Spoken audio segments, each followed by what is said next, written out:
Life teaches you one brutal truth. Love isn't always sunshine and roses. Sometimes, it's a knife in the back, hidden behind a smile you trusted. I'm Ethan Walsh. I learned that lesson the hard way. When the person you love most turns out to be a master liar, you don't just lose trust, you lose yourself. But I found myself again. I made that betrayer pay dearly. This is my story. It's a wild ride. Buckle up. I'm Ethan Walsh, a 35-year-old software engineer in Denver, Colorado.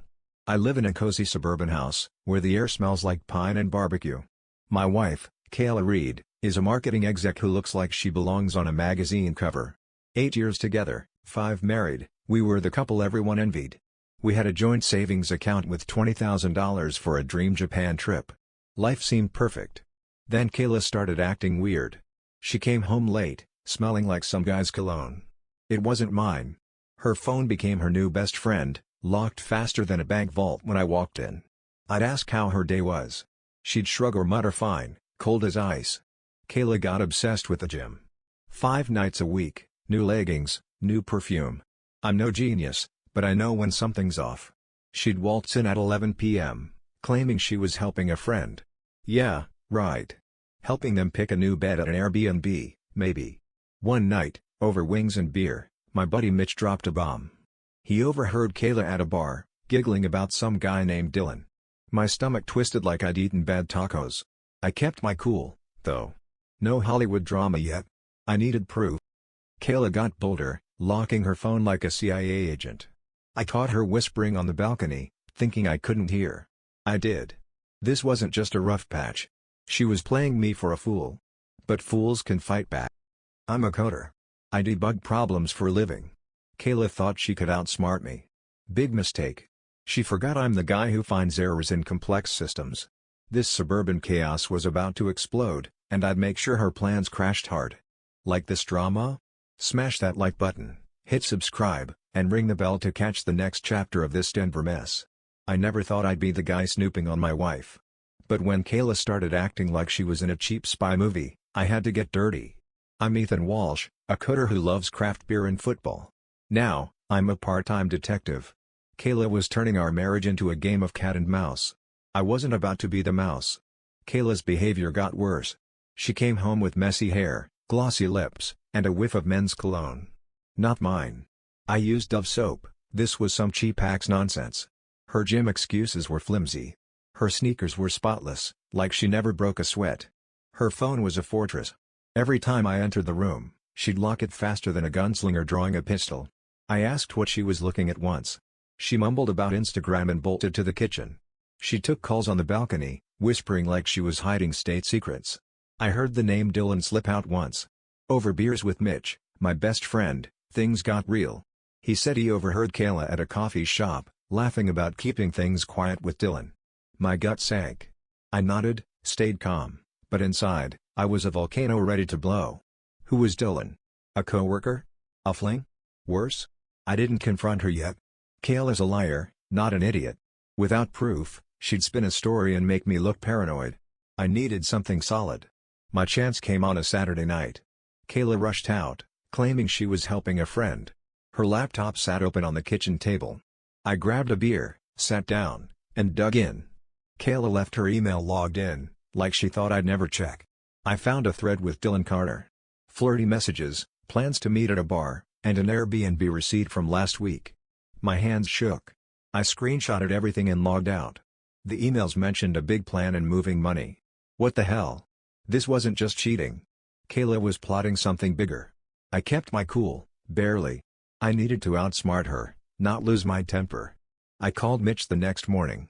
He suggested his hacker buddy, Nate, who could dig up dirt for a six-pack and some wings. I agreed. Nate got to work, promising to uncover Kayla's secrets. I started watching her closer. She didn't even try to hide it anymore. One night, she came home in a dress so tight I wondered how she breathed. "Work party," she said, but I saw a faint mark on her neck. Not lipstick, a hickey. I wanted to scream. Instead, I smiled like the dumbest husband alive. Inside, I was plotting revenge. Nate called back, sounding like he'd hit the jackpot. He found a secret bank account under Kayla's name with $15,000. She'd been siphoning money from our joint account for months. Worse, She'd emailed the realtor about selling our house, forging my signature. My jaw dropped. She wasn't just cheating, she was trying to steal my whole life. I sat there, staring at the screen. Kayla thought she could rob me blind and skip town with Dylan. She picked the wrong guy. I'm a coder. I fix bugs. And Kayla was about to learn she's the biggest bug in my system. I never imagined I'd tail my wife like some wannabe detective. But Kayla's lies turned me into one. After finding her emails with Dylan, I knew this wasn't just an affair. She was planning to sell our house and drain our savings. I needed more than screenshots to bury her. Time to play hardball. I called Nate, Mitch's hacker friend, who digged through Kayla's digital life for cheap. He started tracing her secret bank account and any other dirt she left online. Meanwhile, I went old school. One night, Kayla left for the gym in a skin-tight outfit. I followed in my beat-up pickup, keeping my distance. She didn't go to the gym. She pulled into a fancy fitness center downtown. But instead of going in, she hopped into a shiny black Jeep. The driver? A muscled-up dude with slicked-back hair, Dylan, no doubt. They laughed, and Kayla touched his arm. I nearly punched my steering wheel. Instead, I snapped photos, clear as day. Nate called the next day, buzzing with excitement. He found more transfers from our joint account to Kayla's secret one. Total? $15,000, plus a sketchy $5,000 from an unknown source. Then he dropped the bomb. Kayla had emailed a realtor about selling our house. She forged my signature on a contract. My blood boiled. This wasn't just betrayal. Kayla was trying to erase me. Our house, our savings, our life, she wanted it all for her and Dylan. I told Nate to save everything, print it, and back it up. I wasn't just fighting for money. I was fighting for my future. Kayla got cockier. She stopped hiding her late nights, like she knew I suspected but thought I was too spineless to act. One night, she left her phone on the table. A text from Dee popped up, "Stay longer tonight, babe. Got a surprise." I wanted to smash it. I screenshotted it instead. I started building my case like a lawyer on a caffeine binge. I printed emails, photos, receipts, and Nate's bank records. I labeled everything, like some obsessive nerd. Mitch saw the stack and whistled. "You're going nuclear, man." I grinned. If this was war, I'd bring the big guns. Kayla came home one night, hair messy, eyes gleaming like she'd won a prize. She asked if I'd eaten, like nothing was wrong. I wanted to laugh. She thought I was still her clueless husband. I just said, "We need to talk tonight." Her smile faltered. Good. She should be scared. That night, our Denver house wasn't a cozy suburban dream. It was a battlefield. I sat at the kitchen table, a stack of evidence in front of me, emails, photos, receipts, and Kayla's forged house sale contract. Kayla walked in, fresh from her gym session, looking smug. I smiled. "Sit down, Kayla. We've got business." Her face froze. "What's this, Ethan? Making a big deal because I'm late?" I slid the evidence stack toward her. "Take a look. Don't act shocked." She flipped through a few pages, her hands shaking. "You went through my stuff? You're insane," I laughed, cold. "Insane? You're the one screwing Dylan and trying to sell my house." Kayla went into defense mode. "You're blowing this out of proportion. Dylan's just a friend. That account was for personal stuff." I pointed to her emails with Dylan, planning their new life after selling our home. "Personal stuff? Like forging my signature to steal everything?" Her mouth opened, but no words came out. The fight exploded. Kayla jumped up, jabbing a finger at me. "You're so controlling. You never trusted me." I stood, towering over her. "Trusted you? You're sleeping with a gym rat and draining our savings." She shoved me, hard. I stumbled but stayed calm. "You've got 1 hour to pack and get out. Or I call the cops." Kayla started crying, but I wasn't buying it. "Ethan, please, it's a misunderstanding." She grabbed my arm. I pulled away. "Misunderstanding? You threw our marriage away. Get out." She begged, but I pointed to the door. She dragged herself upstairs, sobbing, cursing me as a jerk. I didn't care. She packed a suitcase, still yelling. "You'll regret treating me like this." I shrugged. "Regret? You're the one who should have thought twice." She slammed the door, leaving silence behind. I stood there, heart heavy but resolved. This wasn't over. Kayla wouldn't go quietly, and I was ready for round two. The next morning, I called Veronica Steele, a divorce lawyer Mitch recommended. She's a shark in heels, known for chewing up liars in court. In her Denver office, I laid out everything: emails, photos, receipts, and Nate's bank records. Veronica's eyes lit up. "Ethan, this isn't just a divorce. You've got a slam dunk case to bury her." Veronica suggested freezing our joint account to stop Kayla from grabbing more money. She also wanted a forensic accountant to dig into Kayla's secret account. I gave her the green light. Within a day, our joint account was locked tight. Neither of us could touch it until the court said so. I felt like I just built a fortress. I texted Kayla, short and sharp, "Divorce is coming. Don't contact me. Find a new place." She fired back a novel-length text, begging, then cursing.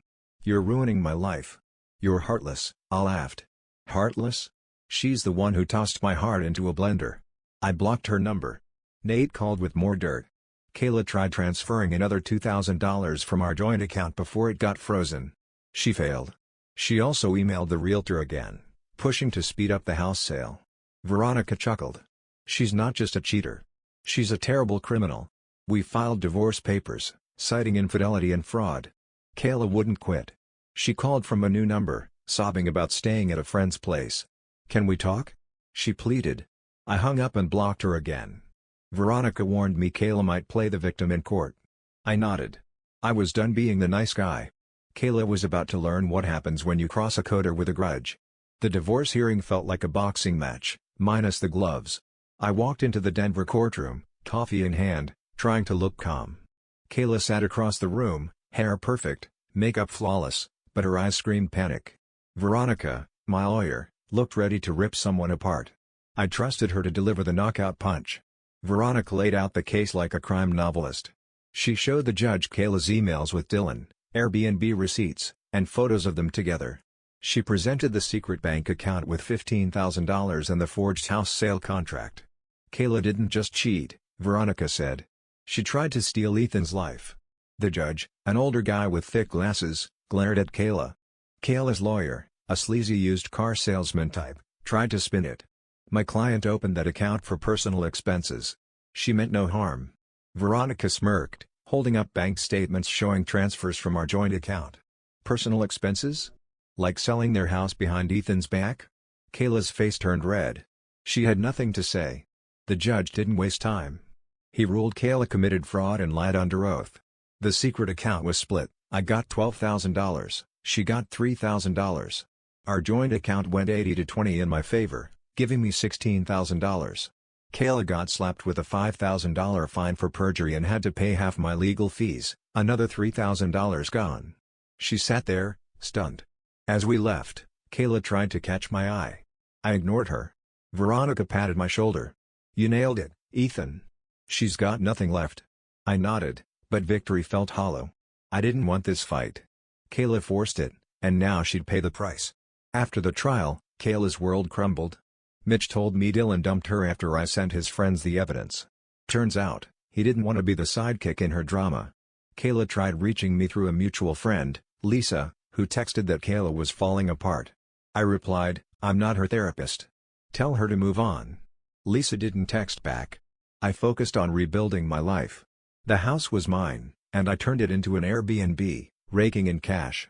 I bought a shiny new pickup and started hanging out with friends, drinking beer and watching football. It felt like breaking free from a cage. Kayla, meanwhile, moved to a dumpy apartment on Denver's outskirts, working night shifts at a diner to pay her debts. Kayla kept trying. She emailed, whining about rent and begging for a loan. I laughed out loud. A loan? After she tried to rob me? I forwarded the email to Veronica, just in case. Veronica said we could get a restraining order if Kayla didn't stop. I hoped it wouldn't come to that. Mitch heard Kayla's friend was sick of her crashing at her place, dropping hints for her to leave. Kayla's social circle ghosted her, tired of her victim act. I felt a twinge of pity, but it faded fast. She made her bed. Now she could lie in it. My life's good now. I've got money, friends, and freedom. Kayla's a fading memory, like a bad song stuck in your head for a day. She thought she could screw me over. She learned the hard way, don't mess with a guy who knows how to fight back. Months have passed since I kicked Kayla Reed out of my life. I'm Ethan Walsh, a single guy in Denver, cruising in my new pickup, hosting epic BBQs, and living like I've won the lottery. My house is now a hot Airbnb, funding my Japan trip, solo, and I'm cool with that. Kayla? She's just a bad dream I barely remember. Mitch says Kayla's struggling in a crappy apartment, working overtime to pay bills. Dylan ghosted her after I sent his buddies the proof. Her friends ditched her too, fed up with her sob stories. She emailed me once, begging for forgiveness and cash. I deleted it. Forgiveness? Maybe when hell freezes over. I changed my number and locked down my social media. Kayla's got no way to reach me. I'm a fortress now. She can cry to whoever's left listening, but I'm done. She thought she could lie, cheat, and steal my life. She got nothing but empty pockets. I'm living my best life. Beer with friends, football games, and no more looking over my shoulder. Kayla's learning you can't screw people over without consequences. Her consequence? A one-way ticket to rock bottom. Me? I'm headed for the stars. If someone betrays you, don't let them win. Live better, laugh louder, and let them choke on their mistakes. That's my story. I took back what's mine. Now I'm free. Love this story? Smash that like button, hit subscribe, and ring the bell for more epic drama. Comment below, what would you do if your partner betrayed you? Spill the tea, I'm all ears.